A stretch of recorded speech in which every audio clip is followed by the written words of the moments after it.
¿De qué sirve estar en una institución que funciona si adentro hay personas que se sienten invisibles? Bienvenidas y bienvenidos a este taller de inclusión y responsabilidad social rumbo a la certificación ISO 21001.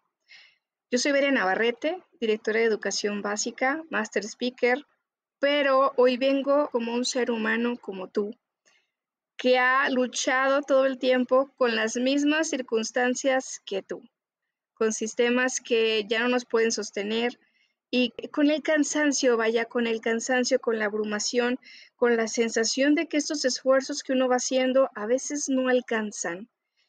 Y el día de hoy quiero compartirte varias ideas, varias directrices para ir caminando hacia un mejor lugar, porque si algo creo es que todas las estructuras pueden cambiarse desde adentro y con la base, que somos todos. Hablemos de responsabilidad social e inclusión. ¿Qué son? La inclusión es reconocer y valorar las diferencias para asegurar que todas las personas tengan acceso, participación y trato digno sin importar su condición, origen o situación, y se realiza hacia todas las personas de una comunidad, localidad, ciudad, país, planeta. Es decir, desde las personas con discapacidad, las neurodivergencias, las mujeres, los niños, las personas de la tercera edad, las personas con alguna enfermedad, los migrantes y también los hombres, porque ellos también tienen a su forma ciertas situaciones que puede que los hagan sentir así, especialmente cuando se trata de darse permiso de expresarse desde una forma más vulnerable, porque así hemos aprendido por siglos a que ellos tienen que ser de determinada manera. Y si se realiza también hacia las poblaciones LGBTIQ+, también es una forma de inclusión, es decir, este tema va hacia todas las personas, hacia poderlas reconocer y valorar y hacer sus diferencias un tesoro, ¿no? Un tesoro, algo de lo que podemos aprender y lo que puede ponerse al centro para reconstruirnos.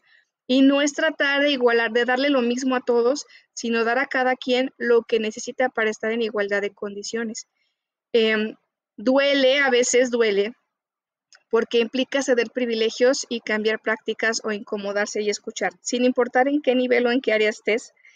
Es abrirte a observarte desde adentro, a observar qué cosas puedes mejorar, qué cosas, asumir una mirada más responsable, más objetiva, para que tú de verdad te des cuenta si estás siendo incluyente en tus prácticas o no y empezarnos a mover hacia ese lugar. Y por favor, véanse ustedes, no estemos viendo así como que fulano, sultano, sí podemos reconocerlo en la parte de problemáticas, pero especialmente asume la responsabilidad de mirarte a ti, porque el cambio viene empezando por lo que puedes tener bajo tu control, y eso son tus decisiones, tus pensamientos y tus acciones. Lo demás es muy difícil que lo podamos controlar. Entonces, parte desde ese lugar. Como segundo término tenemos la responsabilidad social. A mí me gusta mucho responderla partiendo de la palabra responsibility, que viene del inglés, pero si la separamos en dos, habla de response y de ability, que es como responder y habilidad. Y en el concepto aquí también lo menciono, es la capacidad consciente de responder mejor ante los desafíos y transformaciones de la sociedad. Al ser una habilidad, se puede desarrollar, no significa que naces con ella, significa que la puedes construir y nos toca construir esa habilidad para poder responder mejor justamente a esos desafíos y tomar decisiones que cuiden la vida en todas sus dimensiones, humana, educativa, ambiental, económica, tecnológica, emocional y espiritual.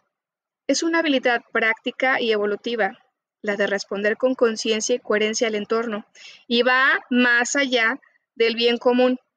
Implica corresponsabilidad, es decir, es entender que lo que yo hago o dejo de hacer o lo ignoro afecta a otros y que puedo elegir todos los días responder distinto, responder de una mejor manera o de la mejor manera que a mí me sea posible. ¿Cuáles son las barreras que dificultan que la inclusión y la responsabilidad social se puedan dar de forma natural? Número 1, el miedo. Generalmente a lo diferente porque o sea, no sabemos cómo manejarlo, ¿no? O sea, cuando hay cuestiones o creencias o formas de pensar que son demasiado diferentes a las mías, es muy probable que me sienta amenazada o que sienta que eso cuestiona o sacude mis propios cimientos y por eso nos da miedo y sentimos rechazo a veces hacia cosas que son muy distintas a lo que normalmente con lo que hemos coexistido o con lo que tenemos en nuestro contexto cercano.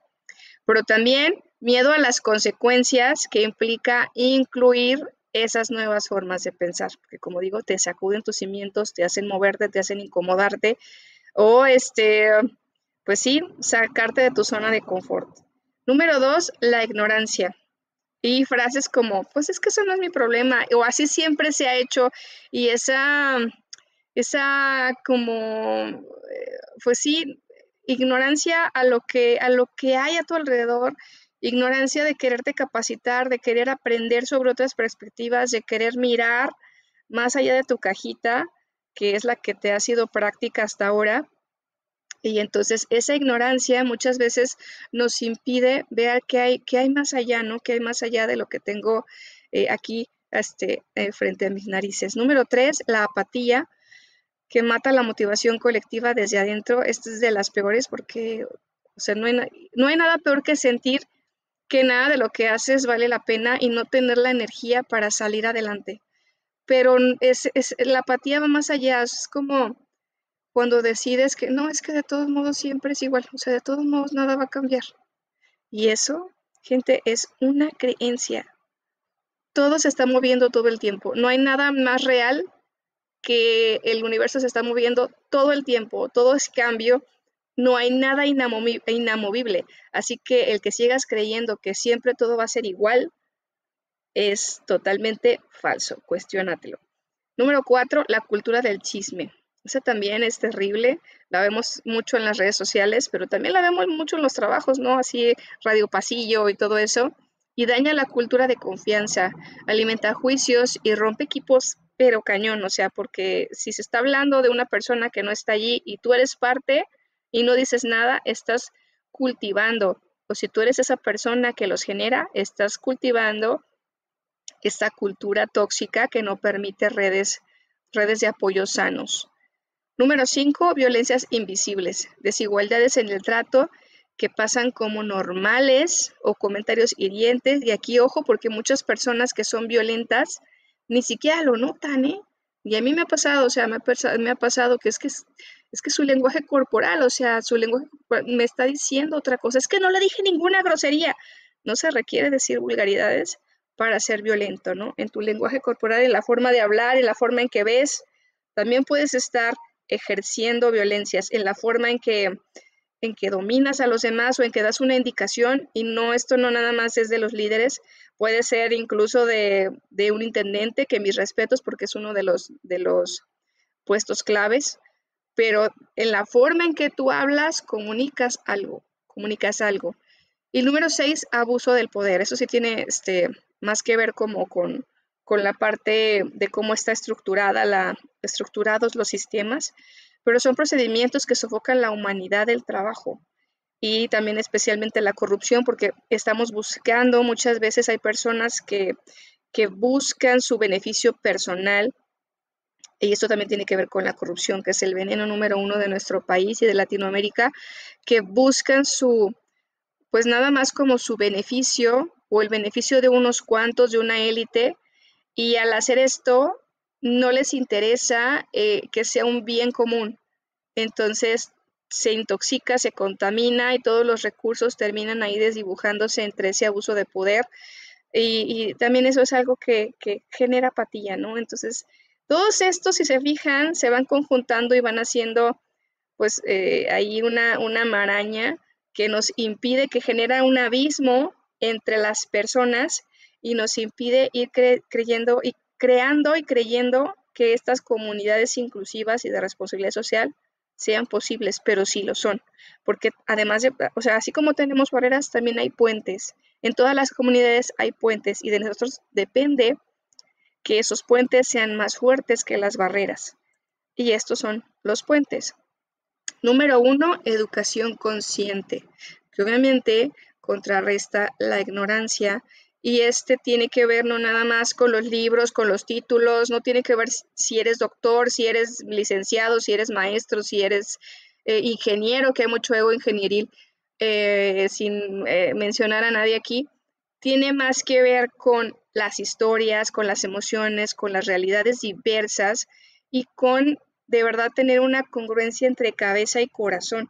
Es decir, si tienes, o sea, el documento está padrísimo y educarte y la pasión por aprender siempre tiene que estar, pero si no está combinado con que tú aprendas cómo conectar ese conocimiento con la vida real y con la gente que tienes a tu alrededor y cómo incluirla y no hacerla sentir así como, pues que tú eres aquí el superstar y los demás son ignorantes, o al revés, no te educas y no buscas más allá.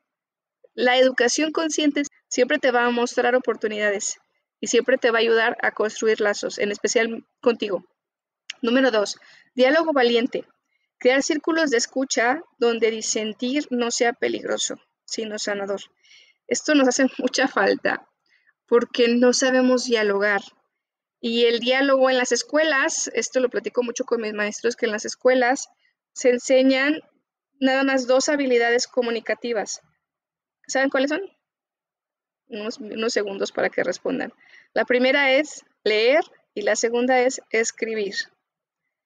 Bueno, hay otras 2 que también son muy importantes y que complementan lo que es de verdad un diálogo. La que sigue es hablar y la más importante es escuchar. Y no sabemos escuchar. Está hablando el otro y ya queremos contestar. Entonces, es difícil establecer diálogos valientes y círculos de escucha donde, o sea, es muy fácil cuando hay algo cómodo que decir, cuando todos estamos de acuerdo. Pero cuando hay algo en lo que no estamos de acuerdo, es difícil generar esos espacios porque es incómodo. Sin embargo, es de donde más se aprende. Y los espacios con más madurez de adultos es donde se abren a tener espacios así, donde se puede haber una diferencia sin importar las jerarquías. Tanto líderes como la base aprenden a comunicarse de forma respetuosa, a comunicar sus desacuerdos de arriba hacia abajo, de abajo hacia arriba y de forma horizontal, sin faltarse al respeto, pero con escucha activa, es decir, escucho, presto atención, trato de entender qué está viviendo el otro y entre las 2 partes tratamos de llegar a un acuerdo que sea benéfico para todas las partes. Número 3, autoobservación. Es trabajar desde dónde reaccionamos para elegir responder mejor. Y esto tiene mucho que ver con tus habilidades emocionales, que también son habilidades. No nacemos con ellas, pero podemos irlas construyendo. ¿Qué cosas haces tú para regularte? ¿Qué cosas haces para entrar en calma, para no poner tus heridas en medio, para no poner tus creencias, tus condicionamientos en medio y poder elegir mejores respuestas? Y esto parte de empezarte a observar. ¿Qué cosas te hacen reaccionar? ¿Qué personas, qué cosas, qué temas? ¿Y qué estás haciendo para manejar eso? Número 4, corresponsabilidad. La responsabilidad social es una forma de vivir. Esto, o sea, así veamos un taller de una semana, la corresponsabilidad es una forma de vida, es decir, yo asumo lo que a mí me toca y hacerlo lo mejor que yo puedo con los recursos que yo tengo y hacer red de apoyo con los que tengo a mi alrededor para entre todos sumar, no restar, sumar. Imperfecto, tal vez, como es, pero siendo pacientes todos unos con otros para ir avanzando. Número 5, cuestionarse. Cuestionar los hábitos, frases y prácticas que se repiten sin pensar.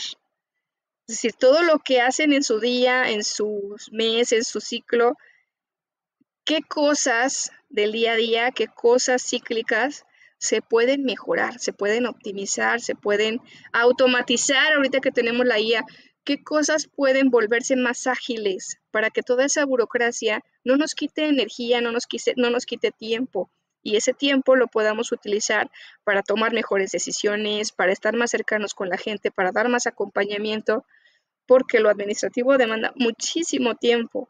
pero a veces no nos damos justamente esos espacios para ver cómo eso se puede resumir, reducir, reutilizar, así que como las 3 R's, pero aplicado a lo administrativo. Y número 6, reparación. No solo castigar lo que se hace mal, sino reparar lo que se ha roto. Esto tiene mucho que ver con la cultura, no del castigo, sino esta cultura de mejora continua que implica no buscar responsables, sino buscar soluciones, buscar respuestas. Si me enfoco en el responsable y en cortar cabezas, me pierdo el objetivo que es ir hacia donde quiero ir.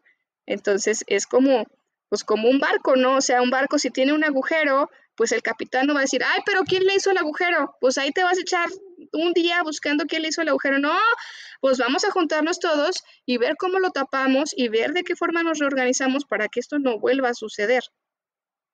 Y si se descubre que hubo obviamente algún mal manejo, alguna cuestión que implique a alguna persona o personas, pues es obviamente dar la oportunidad de la reparación del daño y de asumir de forma respetuosa y responsable y reconstruir las relaciones, no nada más los reglamentos, porque el reglamento sigue siendo un documento frío, es dar la posibilidad a todos de mejorar.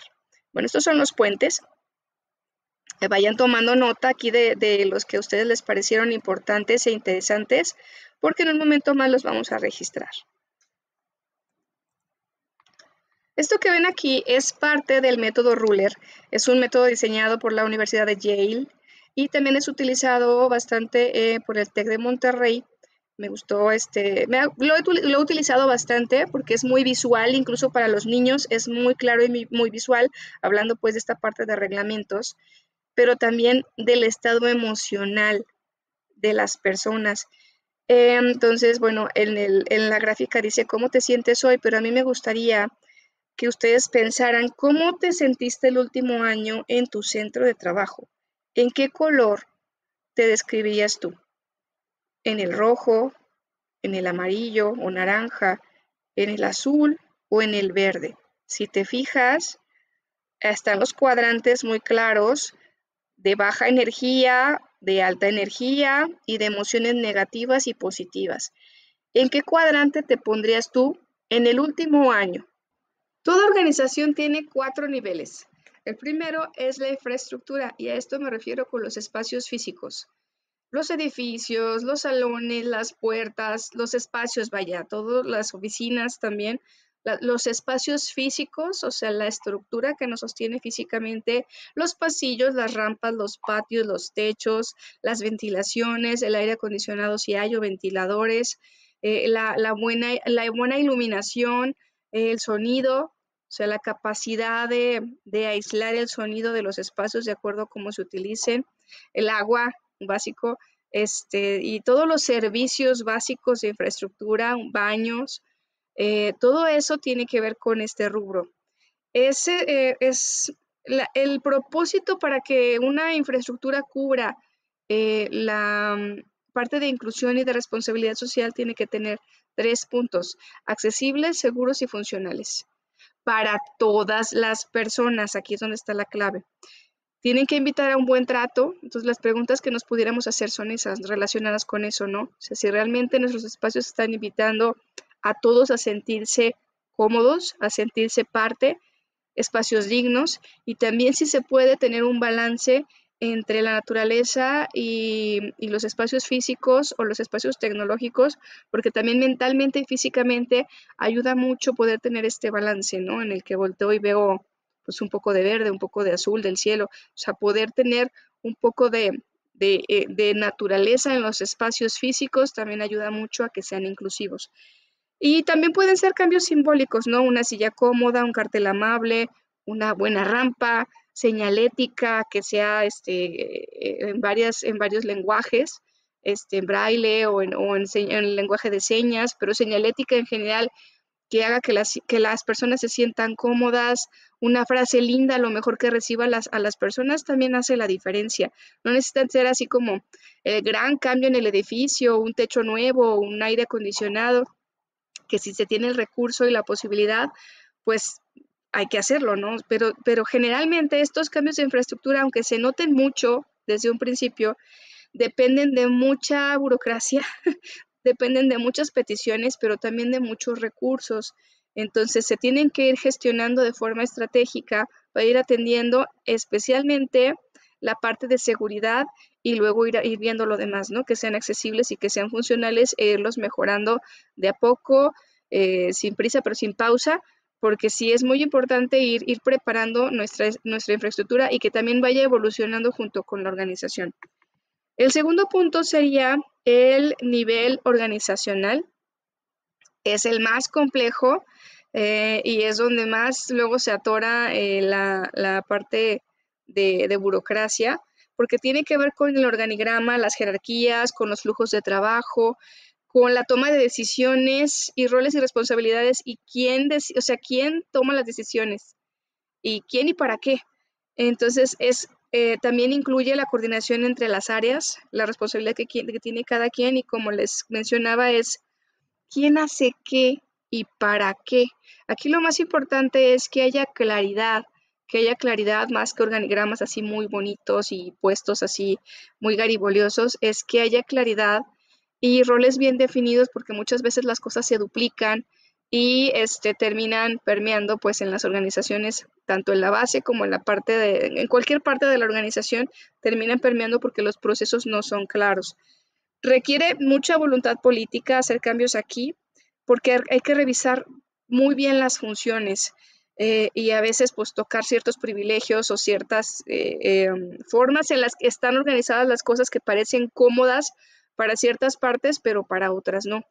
Entonces, aquí es donde puede reducirse mucho la sobrecarga administrativa para diferentes fragmentos de la organización, porque aquí tiene que ver con la toma de decisiones, ¿no? Y con hasta dónde va a ser la responsabilidad de cada quien y con revisar de verdad quién está haciendo de más y quién está haciendo de menos y ver de qué forma se puede complementar para que nadie esté sobrecargado en ningún nivel y que cada quien de verdad pueda hacer de forma eficiente lo que le toca.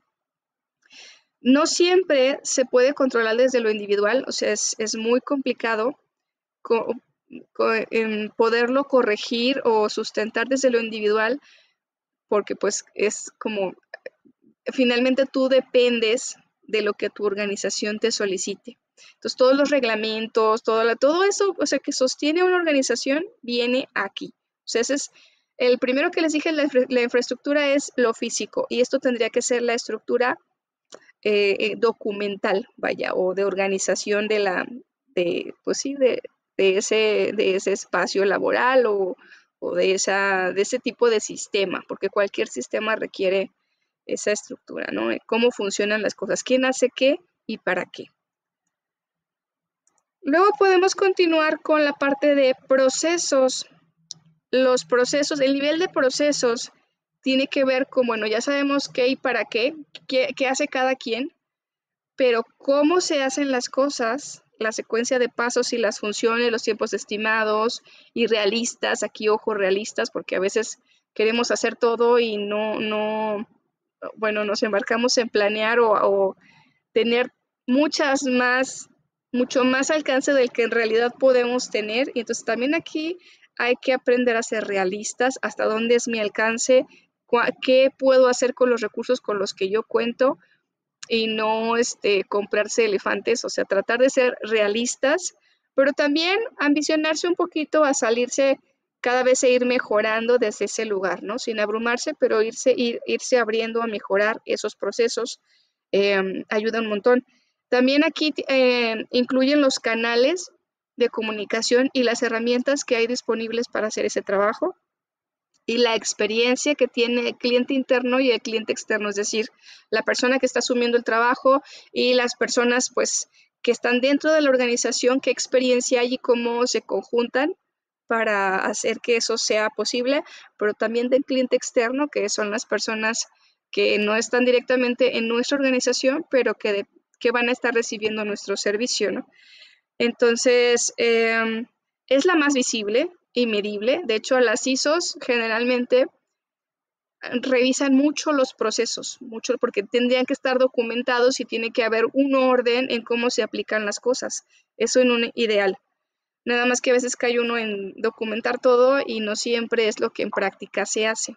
Pero en realidad tendría que ser así, tendría que haber pues unos pasos de cómo se hacen las cosas para que cualquier persona pueda ingresar y revisar, valorar, observar cómo se hace ese proceso, aprenderlo y poderlo hacer a su vez.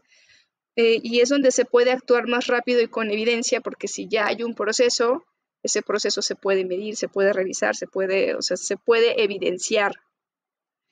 Es el puente entre la mentalidad y la experiencia del usuario. O sea, aquí es cómo se hace, ¿no? Cómo se hacen las cosas y realmente si está teniéndose una experiencia agradable, tanto para el cliente interno como para el cliente externo. Y finalmente vamos a pasar a mi favorito, y es el más importante, que es el nivel de mentalidad. Este es la raíz de todos los males o de todos los bienes. Si no se cambia la forma en que vemos al otro, los procesos se repiten así constantemente, no se cuestionan, y es cuando más se cae en exclusión. Sin este cambio, los demás son simple maquillaje. La parte de mentalidad incluye las creencias, las actitudes, las formas en que interpretamos la realidad y las frases que se repiten ahí en los pasillos, en los espacios. Si tienden a ser derrotistas o despectivas, pues eso se multiplica, ¿no? Como un virus. Y también si tienden a ser, pues, de ánimo, de colaboración, de corresponsabilidad, estas también se multiplican y generan sinergia. También tiene que ver con la regulación emocional compartida, si es que hay una buena red de apoyo, o con cero regulación. O sea, esto depende mucho, ¿no? De que, ay, pues es una broma y estás bulleando ahí al compi y ni siquiera asumes o te das cuenta de la incomodidad del otro, ¿no? Aquí también se puede ver en esto, en las actitudes. Y aquí queda muy claro que el clima no lo pone el aire acondicionado que te mencionaba al principio. O sea, todos queremos una oficina con aire acondicionado, pero el clima en realidad no lo pone la infraestructura. Y por eso vemos que hay lugares donde tienen muy pocos o escasísimos recursos, donde en realidad tienen climas laborales muy favorables, de crecimiento, de amplitud, y van creciendo y van prosperando a pesar de que tengan muy pocos recursos, porque se saben apoyar, porque saben sostener una mentalidad sana. Y entonces por eso este es mi nivel favorito. Lo primero que tenemos que hacer es preguntarnos cuáles son los problemas medulares de nuestra organización en estos 4 niveles. Ustedes decidirán cuál es el más prioritario y cuál es el más cercano a resolver, pero podemos platicarlos y abordarlos todos, y ya en equipo o en su misma organización ir definiendo cuáles son los que se van a atender. Algunas preguntas evocadoras que pueden comentar son: ¿qué formas de trato o frases hemos normalizado? ¿Qué creencias o emociones sostienen esas actitudes? ¿Qué partes del proceso excluyen o confunden a quienes no estamos considerando en el diseño y planeación de lo que hacemos todos los días, o de forma global o a largo plazo? ¿Qué tareas o personas no están siendo valoradas y reconocidas? ¿Qué falta para que este lugar sea digno, accesible y en general pues un lugar cómodo para que todos se sientan a gusto y puedan hacer sus funciones o solicitar los servicios de forma relajada, armoniosa, y poder recibir resultados? Incluso es que haya esos espacios para charlar de lo incómodo, para que haya desacuerdos, pero establecidos de una forma sana, también es parte de esa construcción o de esa problemática.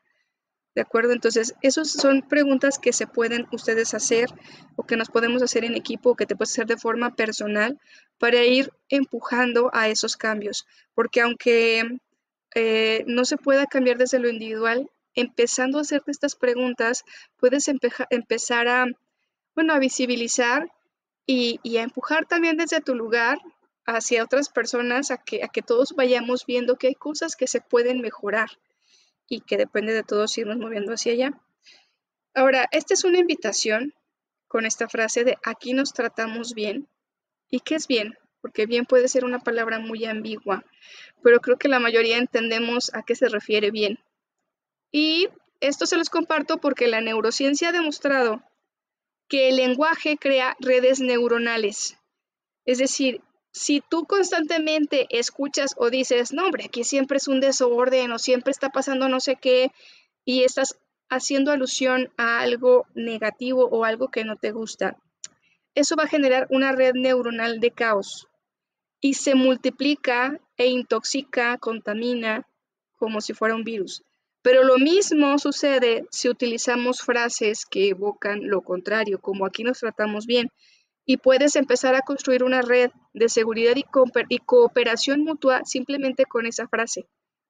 Estarla viendo todo el tiempo, estar charlando sobre ella, desmenuzándola sobre qué es bien, justamente ahí sería como ese diálogo, esa oportunidad de diálogo con las personas, de a qué nos referimos con bien, y vale mucho la pena hacerlo.